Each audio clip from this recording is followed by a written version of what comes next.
Llegamos a la última hora del programa del profe Morales y es la hora de Noel Alejandro Leal y Venezuela. Hace años que tenemos la suerte de contar con el análisis profundo y claro de Noel Leal. Y cada semana aprendemos algo nuevo. Aprendemos a ver detrás de las noticias, aprendemos qué es el socialismo, aprendemos las noticias que nos distraen y vamos al grano, a lo que realmente importa para que Venezuela vuelva a ser el faro de América. Muchas gracias por estar de nuevo con nosotros, Noel Alejandro Leal. Gracias, Jenny. Buenas noches a todos. Gracias, profe. Y gracias a todos los que nos acompañan hoy. Otra noticia que ya nos habías adelantado. Es increíble cómo todo lo que nos dijiste siempre se cumple. Pero hay algo que leí, Noel, y te aseguro que de no haberlo leído, jamás lo hubiese sospechado. Sí. En Venezuela interceptan las líneas telefónicas. ¿Cómo puede ser esto un titular, por Dios? Bueno, aquí puntualmente es una de las compañías, la compañía que es un referente internacional porque es Telefónica de España y su marca en Venezuela, ¿cómo es que es la marca de ellos en Venezuela? Movistar. Ellos explican, tienen que decidir una verdad que es vieja, realmente tan vieja. Y se marca, y lo gracioso es que suene como escándalo de vez en cuando, porque no es la primera vez que la misma empresa dice, sí, nos hemos visto obligados y esto sucede. Y yo siempre respondo con lo mismo, ¿no? Mira, qué interesante. Resulta que el gobierno que desde el principio persigue, secuestra, tortura y mata, también interviene en líneas telefónicas. Qué cosa tan rara. Exacto, pero lo ponen como si fuese el descubrimiento del siglo y dicen complicidad en un estado policial. Sí, vale. Y pronto descubrirán también que hay problemas de inflación en Venezuela y que Maduro no puede demostrar que es venezolano y cosas de estas. Ya esto descubren el agua tibia y también genera titulares porque todo esto que se vive en Venezuela siempre tiene un sabor a déjà vu, y un increíble sabor a ridículo, ¿no? Porque el, el, esto es un régimen que volvemos a explicarlo y es como en cualquier esquema de estructura de gobierno socialista. Y hay que entender esa parte del socialismo real, que es cómo funciona en este tipo de cosas, ¿no? Entonces, cuando hablamos del departamento de lo que tiene que ver con el aparato de inteligencia de Venezuela, la gente se queda nada más en lo que es el G2, la estructura cubana. El G2 se nutre no de la clásica estructura de la KGB soviética, el G2 se nutre de la estructura perfecta del espionaje que acosó más, del espionaje que hacía sentir el mayor terror por parte de sus ciudadanos, que es el espionaje de la Alemania democrática, es decir, el espionaje de la Stasi. El espionaje de la Stasi tenía muchísimas formas para que la gente sintiese terror, se hacía sentir. Entonces, a este tipo de noticias que se haga esta renovación de esta publicidad de que el gobierno interviene, al gobierno mismo le interesa. Porque son las típicas acciones donde el gobierno puede demostrar, yo siembro el terror, tú cosechas el miedo. Uy, qué imagen impresionante esa. Entonces, nosotros siempre tenemos que tener en cuenta, para la gente que no entiende mucho lo que estamos hablando, les recomiendo mucho una película que se llamaba La vida de los otros. Una película europea, vale la pena que la vean para que entienda el nivel de lo que lograba la Stasi en ese concepto de involucrarse en la persecución del objetivo, en ese concepto de lograr saber todo lo que necesita, quiere, para poder no solo tener información, sino saber cómo coaccionarlo, cómo poder obligarlo a hacer lo que no quiere hacer. Todo eso es natural en este tipo de regímenes y por supuesto es algo que el gobierno ha hecho desde el principio. Pues las intervenciones aquí son tan públicas que Chávez las ponía en su programa. Ahí le grabaron. Chávez mismo decía, los tengo infiltrados hasta los tuétanos. Entonces, cada uno de este tipo de cosas correos electrónicos también y todo este tipo de cosas, el gobierno se ha sentido muy orgulloso de poder mostrarlo, ¿no? Porque este tipo de cosas no son novedad y es esa gracia, pues es el orgullo de decir yo te espío, es el orgullo de decir yo hago fraude electoral, a la gente que está conmigo le gusta y lo peor del cuento es que tú lo aceptas, lo aplaudes y hasta me has ayudado a exportarlo.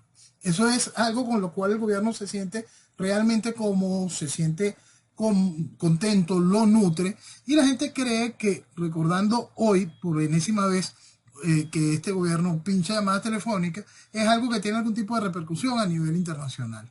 Pues no, no la tiene. Simplemente es parte de algo que, como repito, hasta el mismo gobierno le interesa que suceda. Sí, exactamente. Noel, América está muy mal. La semana pasada hablamos de Colombia. Petro, que es lo primero que dijo, que va a reabrir la frontera con Venezuela. Y ejercer, Pues, escúchate, restablecer el pleno ejercicio de los derechos humanos. ¿A dónde? bueno, eso lo habían ofrecido todos los candidatos, todos lo iban a hacer con una o mayor prontitud. Por supuesto, Petro lo anuncia desde el inicio de su llegada, ni siquiera al gobierno, sino desde el inicio de las primeras acciones a tomar, y va a forzar que lo que va quedando del gobierno de Duque, como gobierno saliente, apruebe cada uno de estos lazos, que apruebe cada uno de estos pasos, que se vayan haciendo de una manera inmediata para poder mostrar que él ya tiene real capacidad de gobierno. Entonces quizá lo veamos aún antes de la entrega el pase de mando de Duque, que sería una buena manera de Petro de humillar a Duque y la posición que Duque ha tenido con respecto a la frontera. Vamos a ver si cede o no cede. En realidad todos habían dicho que sí, y esto viene parte de ese proceso de la reinstitucionalización de la tiranía y la aceptación internacional de su manera de gobernar. Como explicábamos, todo el proceso de desconocimiento del chavismo como hecho de gobierno, y esto es una cosa muy importante que se entienda, reabrir la frontera, te van a decir que no estás reconociendo el gobierno, por favor. Estamos hablando de la frontera de Venezuela con Colombia. Es una frontera caliente, amplia, es una frontera que estando cerrada, quizá tenía uno de los reflejos comerciales más interesantes, ¿no? Debido a lo que circulaba a través de las trochas, que estando cerrada, permeó por allí este éxodo gigantesco de venezolanos que a pie han recorrido toda América toda.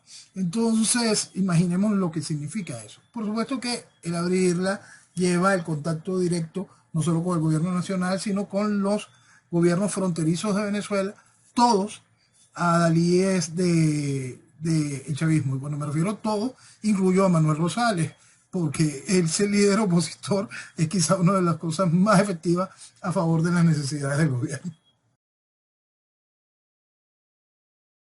Exactamente. ¿Dónde está el piloto? Este tema cada vez se hace más grande. Hay un diputado argentino, Gerardo Milman, junto a Ricardo López Murphy, pidieron a la Unidad de Información Financiera que ordene el congelamiento administrativo de fondos y activos de toda la tripulación del avión venezolano-iraní que fue retenido en Ezeiza. El diputado alertó que Mahan Air o su filial operan para el cuerpo de la Guardia Revolucionaria Islámica de Irán. Y fíjate que dentro de pocos días va a cumplirse otro aniversario del atentado a la Asociación Israelita Argentina, la AMIA, fue un 18 de julio. Ellos tienen información de que esta gente venía con algo preparado.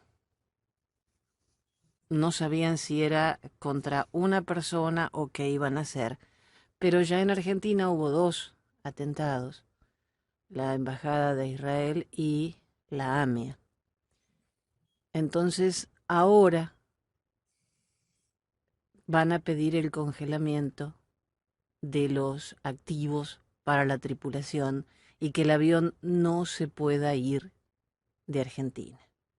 Así es. Son medidas lógicas que tienen que ir tomando y que tienen que ser impulsadas por algún sector del país. En Argentina estamos viendo estos diputados manteniendo el tema en el aire y la importancia del mismo. En Venezuela vemos la total ausencia de preocupación por eso que está sucediendo, donde de nuevo la bandera de Venezuela es usada como un coleto. Lo cierto es que esa situación va en el marco de lo que siempre es bueno recordar, que definió en 1998, esto es un proceso revolucionario neocomunista fundamentalista. La operación en lo que corresponde a Latinoamérica va por estructura del Foro de Sao Paulo, teniendo claro de que el kirchnerismo es parte de esa estructura. Por supuesto, vamos a seguir viendo cada uno de los hilos. Estamos retomando situaciones que pueden resultar inconexas para el argentino promedio cuando hablamos de la AMIA y qué tiene que ver que ahorita que el kirchnerismo lo cubra. Ahorita lo están viendo en vivo, ¿no? Ahorita están viéndolo en caliente. Pero mucho de esto trajo ruido al final del anterior gobierno de Cristina. Era ya evidente la situación. Mucho se dice que era nada más una solicitud de Chávez hacia Néstor y a Cristina, ¿no? Esto es algo bastante más complicado, algo bastante más profundo y tiene nexos que no son estrictamente desde la llegada al poder del chavismo en Venezuela. Son nexos que vienen desde hace mucho tiempo en un conflicto que tiene muchísimos años y que nunca se quiere, quizás es que ni siquiera hay manera clara de poderlo evitar, no se puede, es un conflicto constante, ese conflicto árabe-israelí es una constante, ¿no? Entonces, lo increíble es cuando llega a nuestra frontera, cuando toca la puerta, ya sé que estallan cosas. Entonces, lo que vemos hoy en este caso es una luz más, es una alerta más sobre este tipo de realidades que, como repito, no son nuevas, muchas de ellas se han logrado minimizar, se han logrado suprimir, muchas de ellas los propios operativos de este tipo de situaciones deciden no avanzar porque se encuentran que temen haber sido descubiertos. El asunto es que esta vez utilizan la estructura de Venezuela, lo que fue el buen nombre de Venezuela, más los fondos de Venezuela, más todo un proceso que va contaminando a América Latina y va contaminándolo de cosas realmente fuertes, realmente feas. Yo escribí un artículo en el 2007, si mal no recuerdo, el colofón del artículo dice, ojalá recuperemos la cordura pronto antes de ser catalogado como un país promotor del terrorismo internacional. Lo cierto es que ese artículo, si bien es del 2007, ese colofón ya no es la primera vez que se le endosa a Venezuela. Y es un asunto muy doloroso. Preocupante para Argentina, mucho, por mucho. Hoy somos un socio de una estructura criminal que le ha hecho daño directo a la Argentina. ¿Venezuela es el único socio? No. Es toda la estructura del Foro de Sao Paulo que está en ese mismo juego. Entonces, cuando nosotros queremos ver esta situación como un hecho aislado, no estamos entendiendo la cantidad de lo que ya han avanzado y de lo que piensan seguir avanzando. Es que yo no me explico, si no hubiese sido por un diputado que toma el alerta, porque ya 4 aviones venezolanos de origen iraní entre abril y mayo aterrizaron en Ezeiza, 1 de La Habana, Cuba y 3 de Caracas, Venezuela. Y el gobierno sigue insistiendo que no hay pedido de captura internacional contra ninguno de los tripulantes y que no se detectaron irregularidades. Como La dijimos, ventaja es que una fiscal, Cecilia ujú, Incardona, imputó al piloto y al resto de la tripulación por su presunta conexión con el terrorismo apoyado por Irán.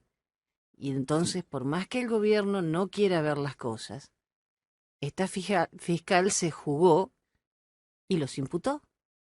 así es, por lo menos hay algo de institucionalidad en la Argentina. Eso aquí en Venezuela, como hemos dicho en otras oportunidades, simplemente no existe. Aquí la oposición baila con el cadáver de la institucionalidad para que se pueda decir que existe algún tipo de vida democrática. Allá en Argentina todavía queda algo de institucionalidad y esa institucionalidad aprovecha estos momentos para hacerse sentir. ¿Por qué? Porque hay un miedo real.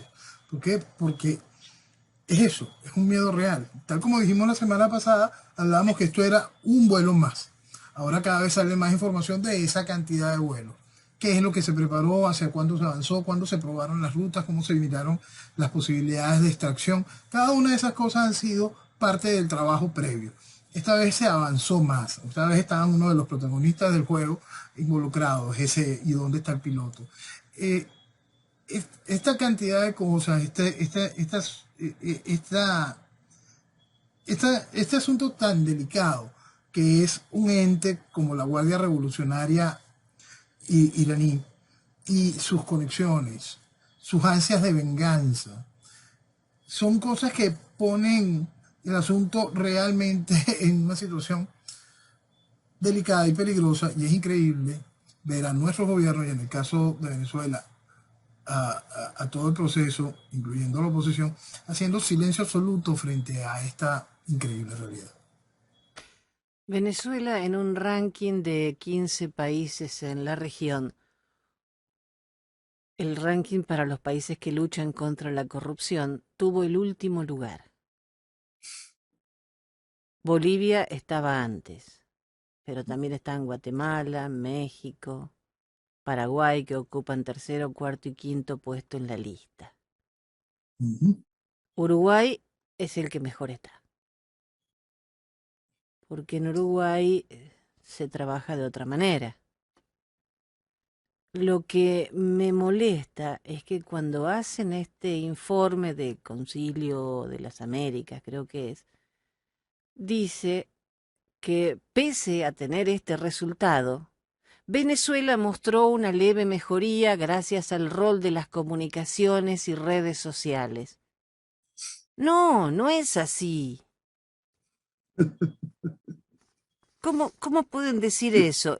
Cuando la organización Freedom House cataloga a Venezuela y a Cuba como países donde no existe libertad de Internet.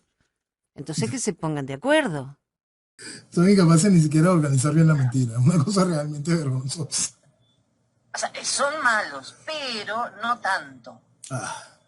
Mira, todo lo que sucede con Venezuela tiene, por eso siempre hay que colocar el mejor ejemplo. La misma claridad que tiene nuestro proceso electoral y la certificación de la realidad basado en la realidad que tienen esos números electorales. Es decir, todo lo que tiene Venezuela es opaco. Nada de lo que se muestra en números es real. Sí.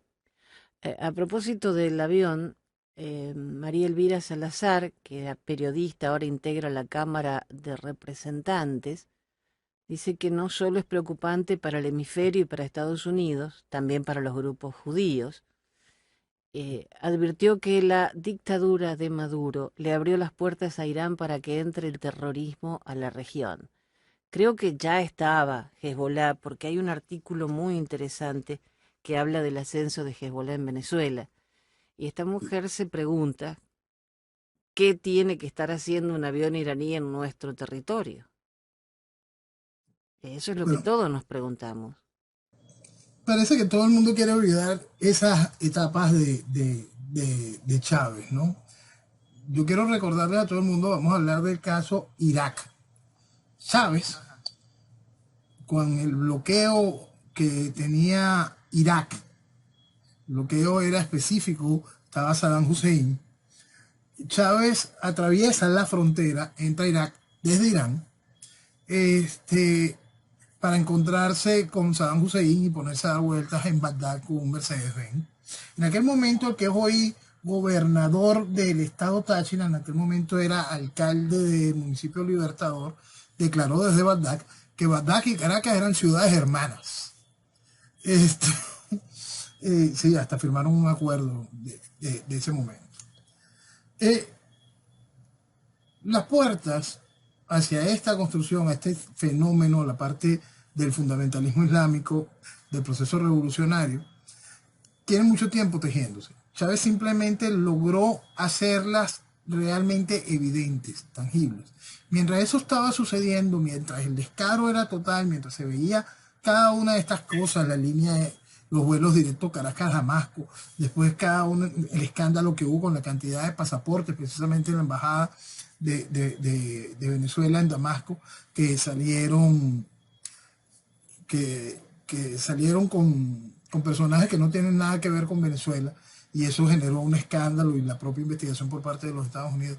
Todo eso sucedió hace más de 10 años. Todo eso sucedió bastante más de 10 años. Entonces, estas realidades se dejaron cultivar. Esas realidades fueron aplaudidas por el mundo. Entonces, hoy estamos viendo simplemente qué es lo que pasa cuando eso lo dejas correr. Hezbolá está presente en América del Sur desde finales de 1980. Llevó a cabo ataques mortíferos, atentados del 92 y 94 contra Argentina, con 114 muertos, 600 personas heridas. Precisamente en Brasil, Argentina, Colombia y en Venezuela ha estado presente el grupo terrorista libanés chiita. Sí. Y bueno. Y hay que entender siempre a Hezbolá como lo que es. Hezbolá es un brazo armado internacional del proceso de la revolución islámica iraní. Es decir, Hezbolá, la autonomía de Hezbolá es la autonomía que le permita el proceso islámico iraní. Eso siempre tiene que quedar muy claro. Hezbolá tiene su sede en el Líbano, la mayoría de su militancia en ejercicio son libaneses, pero eso es un aparato que opera en base a las órdenes del gobierno de Irán. En Venezuela tienen una altísima presencia en la isla de Margarita y en la sierra de Perijá. Esto es en la frontera con Colombia, en el estado Zulia.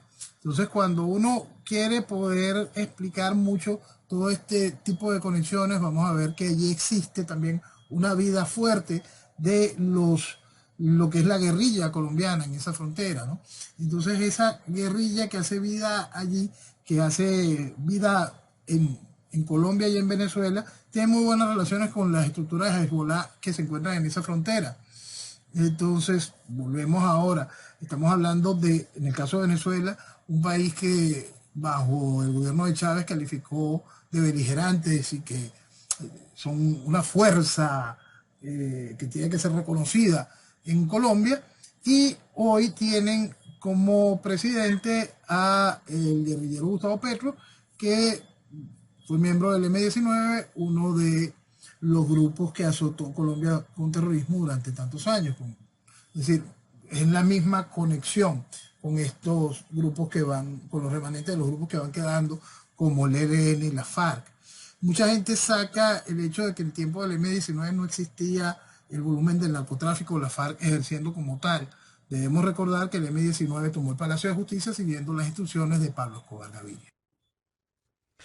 Recordé el nombre del analista y periodista que fue amenazado ahora por Hezbolá. Se llama George Chaya. Él es argentino-libanés. Sí. Y el grupo Hezbolá hizo llegar una amenaza. Por eso asociaban que estuviese esta gente aquí. Pero esto no es de ahora, como vos venís explicando. 2008 ya habían sacado informes de Hezbolá y de Irán en Venezuela. O sea que no es algo nuevo. No es algo nuevo. No es algo nuevo, y igual en el concepto de Hezbollah nosotros tenemos que remitirnos a todo lo que ha sucedido durante años en la triple frontera.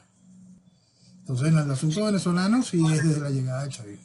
La triple frontera es terrible esa zona. Sí. Bien, vamos para otro lado. Y esta también es una noticia inesperada. Noruega espera que en corto plazo continúen esfuerzos para vuelta al diálogo en Venezuela. ¿Otra vez? Otra vez y continuará y continuará y continuará. Y llegaremos a las elecciones del 2024, a las elecciones, gracias al diálogo. Entonces, por supuesto que el diálogo va a continuar. Hoy estamos en una cumbre que hay en Oslo. Y allá se están tomando cada vez más acuerdos para poder avanzar de alguna manera en que el gobierno se vuelva a sentar con este liderazgo opositor, que anda tú a saber a quién representa, y volver a comprometerse en una serie de vacíos sin sentido para poder llevar al país a un nuevo circo electoral. Estaba viendo que hay informes que dicen que los venezolanos no creen en el gobierno, eh, pero por Dios, dice que 9 de cada 10 venezolanos consideran que no hay libertad de expresión, pero con hacer eso solo no hacemos nada. ¿Y cuándo despiertan? Exacto. El proceso de despertar y el entendimiento de la realidad venezolana lleva varias cosas que la complican mucho. Ok, llegamos por fin a parte donde el país logra entender, y cuando me refiero al país vamos a hablar de ese 70 y tantos % del país, logra entender que el gobierno y la oposición son lo mismo, son una cosa bastante dañina para el país. Todavía sobre eso hay un gran desconocimiento ideológico, hay un gran desconocimiento del entender de por qué lo hacen, hay un gran desconocimiento en querer comprender lo que significaría si por cualquier cosa sería esta oposición la que viniese a manejar el país.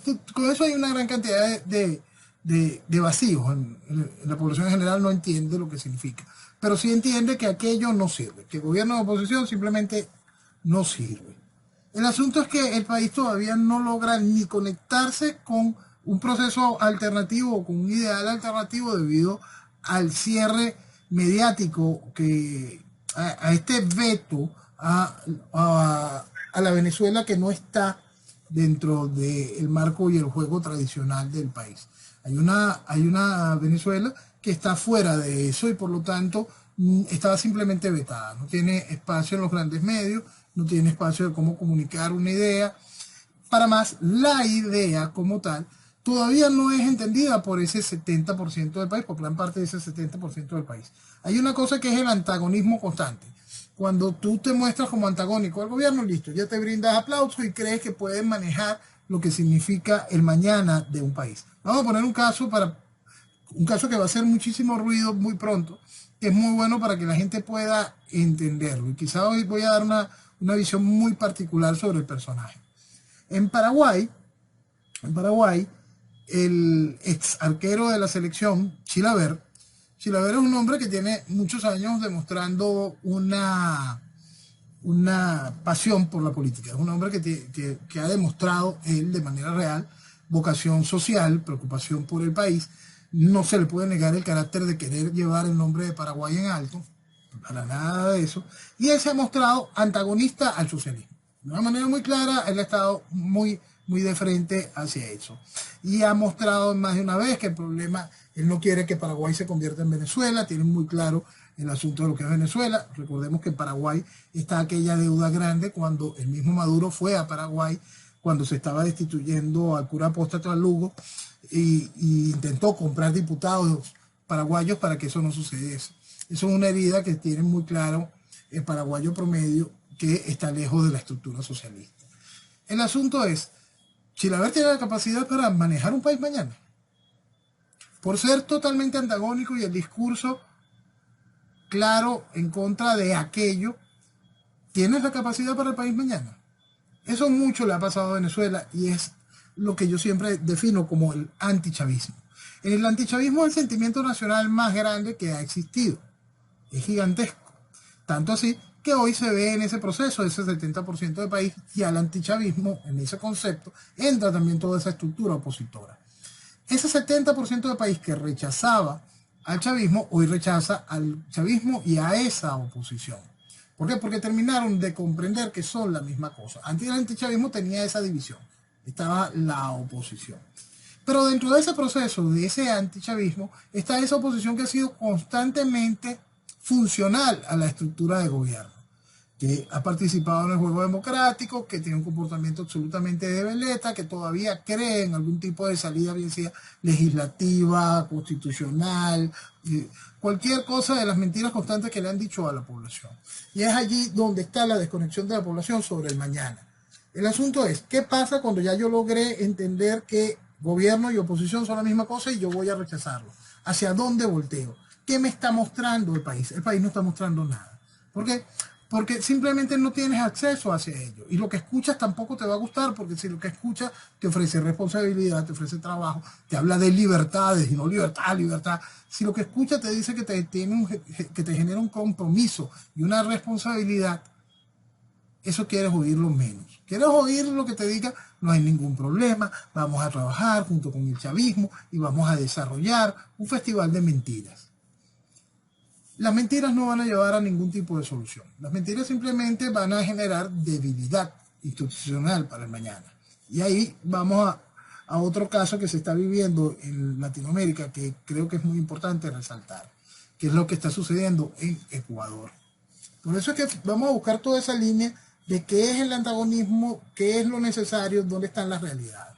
Lo que se está viviendo en Ecuador, en el gobierno de Lasso, tal como lo calificamos desde el principio, desde que anunciábamos que Lasso iba a ganar y hablábamos de que el gobierno de Lasso iba a ser un gobierno endeble, poco funcional, podríamos calificarlo como uno de esos gobiernos en pausa, y hasta utilizamos el término que era un gobierno desechable.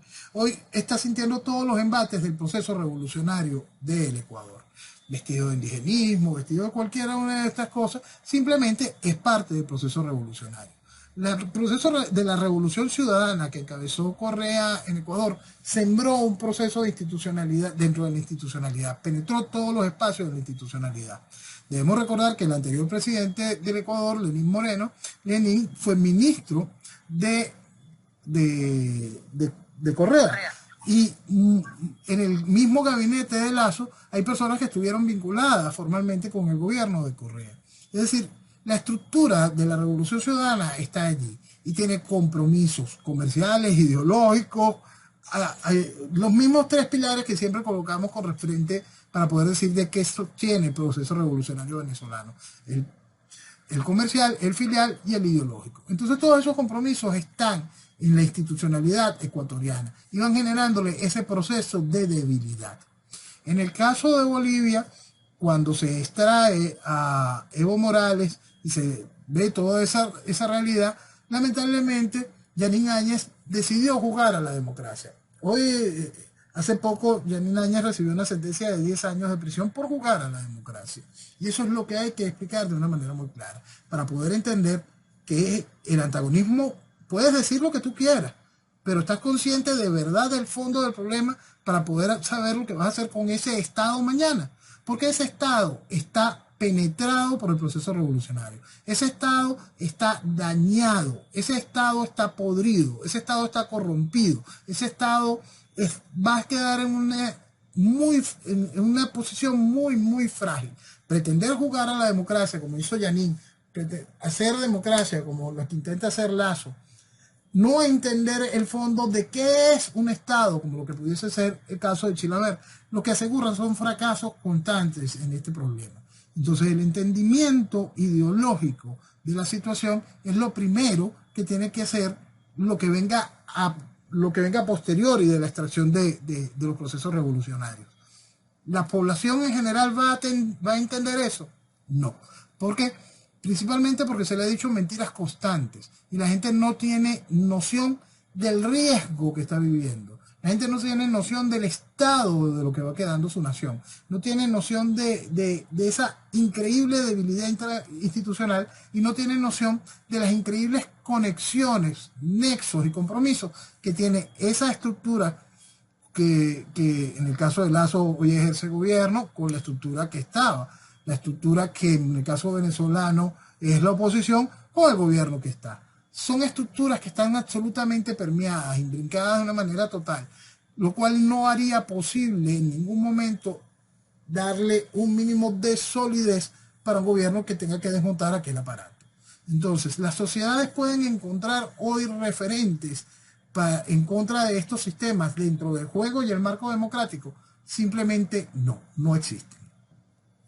El trabajo más difícil está después de Maduro, después de Fernández, después de todos estos populistas. Porque lo dijiste 1000 veces, Chilavert es un tipo al que admiro profundamente, como ser humano, como arquero, pero tiene que tener mano dura y ser un dictador realmente para que esto empiece a funcionar. Y de esa parte no se la dudo. Y esa parte no se la dudo. Fíjate, por más raro que parezca, esa parte no la dudo por parte de Chilavert. Yo dudo desde la capacidad del ejercicio de gobierno y entendimiento de un Estado. Uno ve una entrevista de Chilavert y uno dice, no la tiene, pues simplemente no la tiene. Uno puede valorar el amor por su país. Sí, es una cosa que en él es una cosa que resalta. Uno puede valorar el hecho de que puede tener la mano dura suficiente, pero entiendes que es un Estado. Eso es algo que me gustaría ver evolución en él para no poder ser tan crítico desde ya al mañana próximo. Y es simplemente lo traigo hoy para el entendimiento de lo que sucede cuando nada más decimos, este es el antagonista, este es el que grita contra aquello, vamos, él es el que sabe. No, eso no es así. El problema es bastante más complejo. Estamos hablando de un Estado, de una nación, de un compromiso con sus habitantes, de un compromiso con las responsabilidades que tiene ese Estado para con sus estados vecinos. En el caso venezolano, para más somos guardianes de riquezas increíbles, riquezas también peligrosas y delicadas, cosas como el uranio u otros combustibles de grado radioactivo. Es decir, un Estado no es una cosa para jugar. Entonces, cuando te ofrecen respuestas dentro del marco de la democracia para un proceso revolucionario, señores, lo que estás poniendo en riesgo es algo muchísimo más delicado que la estabilidad de un gobierno. Estás poniendo en riesgo hasta la integridad física de esa nación. No, el ejemplo más claro. Mauricio Macri ama Argentina y quiso hacer las cosas democráticamente. ¿Qué pasó? Volvió a ganar el peronismo, el kirchnerismo. Porque jugó bien como un nene bueno que hace las cosas bien, y así no se puede. Lo peor es que estás obligado a eso, porque llegaste dentro de la democracia. Por eso es que yo siempre le pongo a la gente el ojo frente a este tipo de situaciones tan delicadas. En el caso del resto de los países latinoamericanos, quizás el más cercano a colocar es el ejemplo boliviano. ¿Por qué? Porque lo que ya vivió Bolivia en la anterior extracción de Evo Morales ya demuestra lo que se pudiese decir que es una ruptura en el hilo constitucional para los que viven de esa fantasía. En Venezuela, por supuesto, eso se acabó, eso se molió en 1999 con la llegada del proceso constituyente. Y después del 11 de abril quedó claro de que no existe ningún tipo de hilo constitucional en este país, que esto lo que y que en Venezuela no existe Estado de Derecho como tal, que en Venezuela no existe ninguna de las formalidades, no hay equilibrio de poderes, nada de eso, todo eso se murió en el 99. Entonces, jugar a la democracia como se ha hecho en Venezuela es un acto totalmente, más allá de ser irresponsable, es un acto de complicidad directa con la estructura revolucionaria. En el resto de los países donde queda todavía espacios de institucionalidad, se ven obligados a ese juego. Y esa es una de las cosas más delicadas de lo que le sucede a Argentina, a Paraguay, Uruguay, que quedan dentro de esa gran reja que es la democracia, dentro de esa gran jaula que es la democracia, cuando el proceso revolucionario ya está dentro de ella. Y ahí vamos a poner el caso de Brasil. El proceso revolucionario penetró de mil y unas maneras en Brasil y penetró con muchísima fuerza dentro del aparato judicial. Nosotros estamos hablando de que un personaje como Lula y como Dilma se encuentran hoy en la libertad, a pesar de que salieron y estuvieron vinculados a uno de los escándalos de corrupción más grandes. Solo por el escándalo de corrupción tienes cárcel para años, pero no, ahí están. Y tienen posibilidad de ejercicio político. Y tienen posibilidad de Lula de ser candidato presidencial. Y existe hasta un miedo de manipulación del proceso electoral. como si Bolsonaro va para 3, casi 4 años de gobierno, hay que tener esos miedos. Si el gobierno de Bolsonaro ha sido realmente efectivo en el desarrollo tanto social como en la respuesta económica de la nación. Si hoy vemos el gobierno de Bolsonaro firmando contratos con Holanda para la venta de aviones de tecnología militar de primera línea, si estamos viendo este desarrollo de Brasil tan fuerte, ¿por qué hay esos temores? ¿Por qué el criminal tiene libertad política y por qué hay miedo al fraude electoral? Porque la revolución permeó el aparato. Por más que Bolsonaro haya hecho un gobierno realmente efectivo y ha logrado modificar muchísimos de los factores, y en lo particular yo siento que va a ganar su reelección, es increíble que se tenga que vivir con ese miedo. ¿Por qué? Porque el aparato entró. ¿Por qué? Porque se ha tenido que hacer las cosas dentro de la jaula de la democracia. ¿Podrá podrá Bolsonaro pasar este Rubicón? ¿Podrá ganar su reelección y poner cada vez más espacios hacia lo correcto? Eso es algo que es realmente difícil de manejar y son situaciones que van complicando muchísimo los procesos electorales en general. Ahora vamos a la cabeza del continente, vamos a los Estados Unidos y lo que está sucediendo esta semana y lo que sucedió en las elecciones de aquel momento. Nosotros veníamos de 4 años del presidente Trump. El presidente Trump tuvo la oportunidad de nombrar a 3 miembros de la Corte Suprema de Justicia. Hoy hay una decisión impresionante de la Corte Suprema de Justicia donde se manda un mensaje muy claro a lo que es el esquema de ser un pro vida, de entender que hay una locura desatada con esta epidemia de abortos legales. Entonces, el asunto es que toda esta estructura de gobierno, de institucionalidad, de lo que fue Estados Unidos durante mucho tiempo, de la seguridad de su sistema electoral, todo eso se permea, se destruye. Estamos hablando de que el proceso revolucionario está dentro de los Estados Unidos. Sí, sí está. Y por eso es que hay que mirar todo este tipo de cuotas en cada una de esas dimensiones. Y puede parecerle a la gente inconexa estar hablando de ellas y mostrándolas dentro de ese mapa. Pero gracias a un pedazo de la institucionalidad se pudo lograr mantener que una estructura fundamental de los Estados Unidos, como es su Corte Suprema, hoy esté técnicamente enfrentada con la estructura de Congreso y Gobierno. Porque el Congreso y el Gobierno sigue deformando la esencia de lo que es los Estados Unidos, sigue deformando la esencia de lo que es la familia. Pero el Tribunal Supremo ha decidido poner fin a esa locura y está enviando una serie de mensajes y una serie de señales, dictando sentencias que van en pro de volver a lo que es la conciencia de los Estados Unidos por encima de lo que ha ido penetrando el proceso revolucionario. Pero las decisiones vuelven a entrar dentro del plano electoral. Estamos en este año en elecciones de medio término. Este año se elige la mitad del Congreso y un buen porcentaje de senadores. Entonces, ¿cómo queda ese tipo de situaciones cuando los procesos electorales de cada uno de los estados siguen estando con manchas?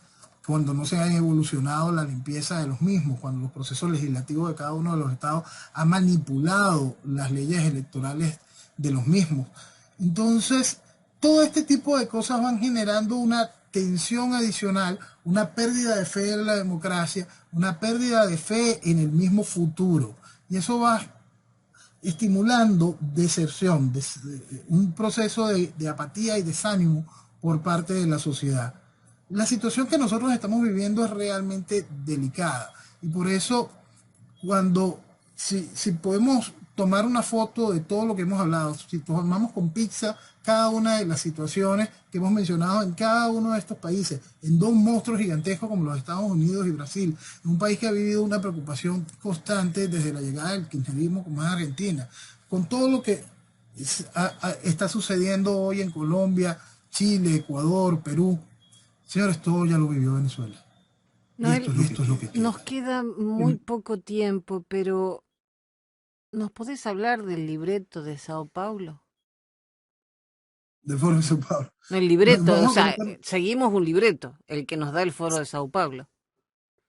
Sí, por eso quisiera conectarlo con eso mismo que estaba hablando. Pues esto es lo que queda de Venezuela y esto es una obra del Foro de Sao Paulo. Ahora, ¿qué es el Foro de Sao Paulo? Es un aparato político criminal Es un aparato político criminal que tiene luz en 1989, después de que es derrumbado el muro de Berlín. Cuando se empieza a desmoronar la estructura soviética, y la estructura soviética no puede seguir alimentando a Cuba. Primer punto, no puedo seguir alimentando a Cuba. En aquel momento Lula da Silva era el gobernador del estado de Sao Paulo y ofrece un foro, una reunión política, por supuesto una cosa coordinada directamente con Fidel Castro, de una reunión política para darle inicio a una serie de conversaciones entre partidos de izquierda de todo el continente latinoamericano y de todo el subcontinente latinoamericano y movimientos de izquierda vinculados a la lucha revolucionaria. Entonces ahí por supuesto se incorporan los carteles narcoterroristas de la FARC y el ELN de manera directa con el nacimiento de la estructura del Foro de Sao Paulo. Es decir, la izquierda y el crimen juntos en una estructura de manera formal para el avanzar político. Eso hay que tenerlo muy claro para poder siempre preguntarle a los gobiernos que no habían entrado dentro de la lógica revolucionaria y sirvieron de soporte para congresos del Foro de Sao Paulo, ¿cómo lo permitieron? ¿Cómo lo permitieron? Porque es una organización que nace de la unión de partidos de izquierda con carteles del narcotráfico. Y ellos están muy orgullosos de eso. Lo dejaban muy claro desde el inicio. La participación de la FARC y el ELN en sus conceptos. El Foro de Sao Paulo comienza ese proceso y va interconectando una serie de movimientos sociales y partidos políticos, y por supuesto los carteles del narcotráfico, en todo un aparato, buscando y entendiendo la necesidad de ir atacando en varias vías, bajándole un tono a esa constante de lucha armada a la cual siempre Fidel Castro y el Che Guevara estuvieron inflamando, pero sí entendiendo que llevaba mucho tiempo en la penetración política, pero la penetración política como tal no había logrado encajar en reales posiciones de poder. Fueron examinando el trabajo que llevaban durante mucho tiempo en esa penetración dentro del esquema académico, fueron de una vez examinando qué tanta penetración tenían dentro del aparato comunicacional y fueron examinando hasta dónde habían logrado estupidizar a las sociedades. En el caso venezolano, en su momento distintos partidos participaron en la creación del Foro de Sao Paulo. Por parte de Venezuela tuvo preeminencia lo que fue la causa R. La causa R en la representación de tres figuras resaltantes para el momento y para el hecho de gobierno después del chavismo. En la figura de Pablo Medina, en la figura de Alí Rodríguez Araque, ya fallecido, y en la figura de Aristóbulo Istúriz. Estos tres dejan la causa R en el momento ya electoral del chavismo y fundan su propio partido, Patria para Todos, para darle soporte a la estructura de Chávez, más o menos con el mismo mensaje que tenían dentro de la causa R, que permaneció del otro lado de la acera. En el concepto internacional del mismo, todos los partidos de izquierda estuvieron empezando a monitorear qué era lo que estaba sucediendo en Venezuela y cómo era ese avanzar político, esta llegada a través de un proceso electoral de lo que siempre estuvieron buscando con las armas. ¿De dónde vino el capital? ¿Qué lubricó? ¿Qué hizo con los contactos adicionales? Mucho de ese capital, por supuesto, vino de la estructura del narcotráfico conectada desde el nacimiento propio del Foro de Sao Paulo. ¿Dónde vinieron los contactos políticos? Muchos ya estaban hechos en los partidos tradicionales de cada uno de estos países. En el caso venezolano, el chavismo se nutrió con personajes reconocidos de la política nacional de muchísimos años, personajes como Luis Michelena, Alfredo Peña, Jorge Lavarría, José Vicente Rangel. Tuvo el respaldo hasta en aquel momento del que era presidente de la Universidad Simón Bolívar, tuvo respaldo de distintos empresarios y por supuesto tuvo respaldo de lo que era el principal medio de comunicación de prensa escrita con mayor credibilidad en aquel tiempo del Nacional. Es decir, todo ese aparato, por eso es que siempre tenemos que mirarlo más allá de la persona que llega al gobierno, Tenemos que mirarlo más allá de Chávez, Cristina, Correa, Evo, Petro. Tenemos que ver todo el aparato que va cubriéndolo y que forma parte, que va lubricando cada una de las piezas que hacen posible que un gobierno del Foro de Sao Paulo se haga realidad, que un candidato del Foro de Sao Paulo llegue a este tipo de posición. Cuando nosotros vemos, en el caso venezolano, lo que fue sucediendo en lo inmediato. Hay un artículo que yo escribo en el 2002, creo que se llama algo de Ya Basta, y en el artículo hago mención, y es que vamos a seguir permitiendo que el hambre, yo estoy hablando del hambre, de las riquezas venezolanas en el año 2002, se inviertan en la campaña de Lula para Brasil. Estoy hablando de la campaña de Lula para Brasil. Estoy hablando de una vez en ese artículo de lo que sería la campaña de la vuelta de Daniel Ortega.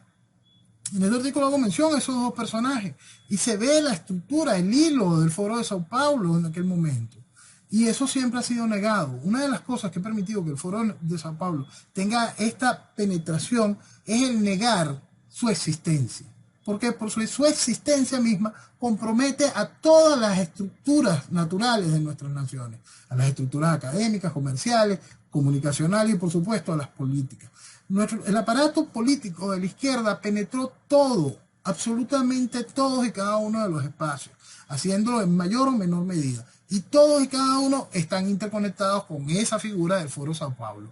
El Foro de Sao Paulo como representante de esa izquierda carnívora, la cual se apoya en toda esa izquierda vegetariana que se ve reflejada en la Internacional Socialista. Por eso es que nosotros no podemos sacar solo el aparato del Foro de Sao Paulo como responsable de esto. Ese aparato tiene esa conexión increíble a través de la Internacional Socialista que hace que gobiernos tan salvajes como el de Evo, como el de Chávez, en su momento que eran evidentemente criminales, como el gobierno de Daniel Ortega, pudiesen ser durante muchos años bien vistos en Europa gracias a ese trabajo de la Internacional Socialista. Hoy, el Foro de Sao Paulo evoluciona hasta de una manera institucional porque se da el lujo de tener expresidentes montando lo que se conoce como el Grupo de Puebla y poder tener hasta presidentes activos como representantes. Y ahí está el caso de Alberto Fernández, que es un representante activo del Grupo de Puebla, que como vemos también es reflejo de esa estructura del Foro de Sao Paulo. Es decir, y sé que puede sonarle a la gente un poco complicado de entender, pero esa reunión, esa necesidad de supervivencia de Fidel Castro en 1989, frente a la ambición política de Lula da Silva y la oportunidad que significaba un personaje como Hugo Chávez, ha hecho posible que nuestro continente, que esta maravilla, que el continente de la esperanza, sea hoy una cosa tan increíblemente absurda, tan delicada, que vivamos constantemente con miedo, que cada anuncio electoral signifique el fracaso de Latinoamérica. Lo que me interesaría es que quien te está escuchando simplemente vaya a su computadora o a su teléfono y lea toda la información que hay. Wikipedia, por ejemplo. Y va a ver todo lo que Noel nos dijo y lo que el tiempo no da para que nos diga. Y da miedo. Realmente asusta. Porque sí, los miembros son latinoamericanos, pero también hay movimientos sociales de izquierda, de Europa y Asia, que no tienen voto, pero tienen voz, aunque votan en comisiones especiales, o sea que tienen voto. Por supuesto, por supuesto.